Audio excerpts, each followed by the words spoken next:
daftar hutang BUMN jatuh tempo di tahun 2020 ini merinding saya. Saya list yang besar-besar dulu ya. Telkom 53 triliun, Krakatau Steel 15 triliun, Kimia Farma 7 triliun, Wika, Adikarya, PP, Waskita kalau dijumlahkan 130 triliunan, Garuda Indonesia 45 triliunan. Sisanya saya males deh ngelanjutin. Lalu PLN misalnya punya hutang 600 triliun dan di sini kita punya perbedaan cara pandang dari sisi APBN. Entah bagaimana mungkin saya ini karena mungkin orang bodoh ya. Saya mengatakan bahwa hutang BUMN adalah hutang negara. Aset BUMN adalah aset negara. Sementara dalam postur APBN, hutang BUMN dimasukkan sebagai hutang korporasi atau hutang perusahaan. Sehingga secara rasio hutang kita aman jika disandingkan dengan PDB. Bagi saya ini akal-akalan karena bolehlah menganggap hutang BUMN adalah hutang perusahaan. Tapi kalau default atau kalau gagal bayar, apakah negara bayarin? Tidak. Oke, saya ulangi lagi ya pertanyaannya. Kalau PLN gagal bayar, apakah negara bayarin atau tidak? Sekali lagi, sang ibu mungkin mengatakan tidak akan menanggung default hutang BUMN. Oke, lalu lendernya PLN nagih PLN dan PLN tidak bisa bayar. Negara tidak bayarin, APBN tidak bayarin. Maka PLN akan disita oleh lendernya, oleh peminjamnya. Katakan oleh lembaga keuangan global. Lalu asetnya PLN diambil. Benarkah negara akan tetap tidak mau bayar? Sekarang PLN diambil oleh asing yang telah meminjamkan uangnya ke PLN. Karena negara tidak mau bayar. Rasanya tidak mungkin. Karena induknya BUMN adalah negara. Maka pasti dibayar dan pasti menggunakan APBN. Dan itu pasti. Harusnya hutang BUMN dimasukkan ke dalam APBN. Jujur, bagi saya pribadi, kalau benar pengelolaan keuangan negara mau jujur, BUMN adalah milik negara, masukkan hutang BUMN kepada APBN. Juga berikut asetnya dicatat di APBN. Inilah yang membuat saya jauh-jauh hari menyatakan ketidaksetujuan saya terhadap negara berbisnis. BUMN sebaiknya bukan kementerian. Yang kedua yang bikin saya mangkel lagi adalah urusan Konawe dan Morowali, yaitu tambang nikel di Sulawesi Tenggara. Memang di WA akhir-akhir ini ada tulisan beredar seakan-akan dari mantan menteri yang terdahulu, menteri senior yang memuji pertumbuhan ekonomi wilayah tambang nikel. Ada 50.000 tenaga kerja Indonesia di sana, di mana tenaga kerja asingnya yang dari Tiongkok itu hanya bekerja sektor konstruksi. Setelah selesai konstruksi mereka pulang. Investasi tumbuh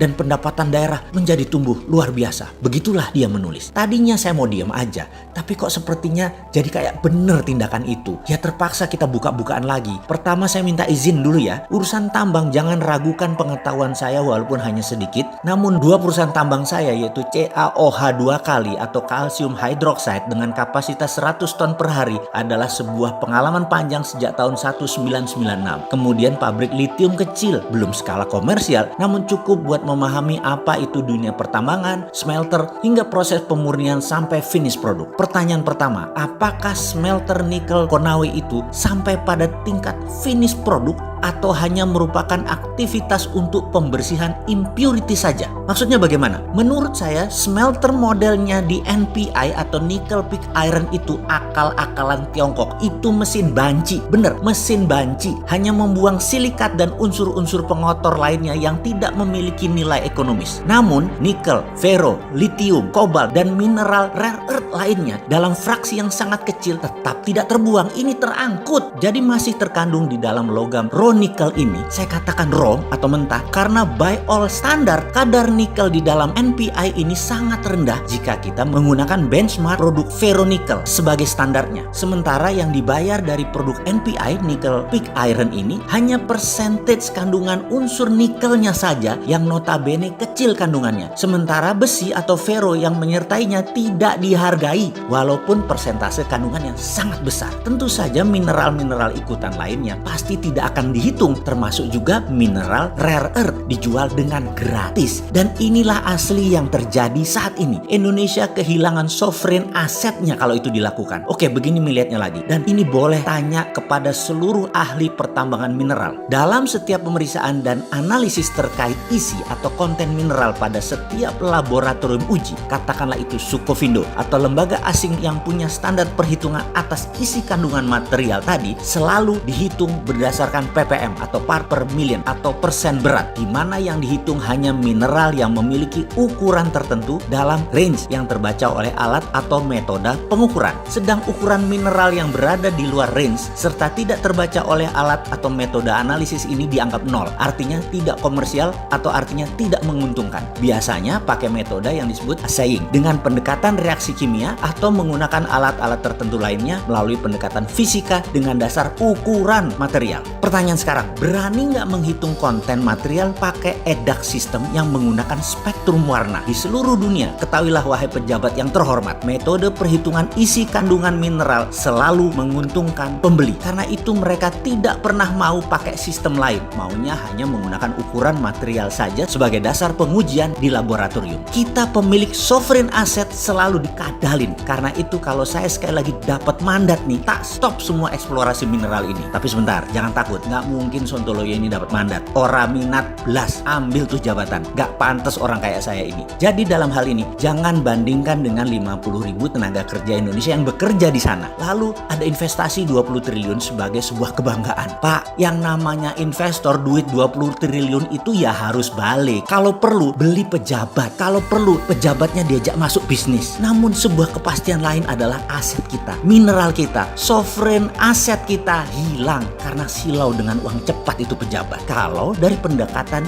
income statement sekarang, kehadiran investasi asing merupakan subjek pajak dan royalti terkesan sangat menjanjikan. Namun coba lihat dari kacamata lain. Untuk setiap material seperti biji nikel laterite ini, jangan hanya dilihat dari komoditi dagang atau trade commodities. Coba lihat dari kacamata mineral strategis. Mineral strategis pendekatannya bukan komoditi dagang yang dicatat sebagai revenue dalam income statement negara, tapi dicatat sebagai sovereign asset yang ada di balance sheet negara. Kalau dicatat sebagai sovereign asset, manfaat nikel di Morowali dan Konawe bukan untuk 50.000 orang, tetapi buat 5 juta manusia Indonesia. Lupa, tapi pejabatnya yang jadi pengusaha nggak dapat apa-apa. Maaf, lanjut deh lo, monggo. Kata dia, ya mending buat 50.000 orang lalu dibungkus propaganda agar terlihat pahlawan. Walau aset hilang, kan rakyat nggak tahu apa-apa tentang sovereign aset ini. Rakyat toh masih bodoh. Bahkan dikasih duit 400.000 per hari untuk ngebuzzer yang kesannya beda dengan apa yang dijalankan pemerintah. Pokoknya serang, banyak yang mau. Sahabat, semoga informasi ini bisa dipahami. Sedikit kontribusi pemahaman pandangan dari sisi lain, sedikit kritis, tapi ada solusinya. Sungguh, sovereign asset itu adalah cikal bakal sovereign wealth fund yang harusnya negara mainkan di tengah pandemi ini, bukan malah menyetujui undang-undang minerba yang baru yang kemudian membuat sovereign asset kita hilang selamanya.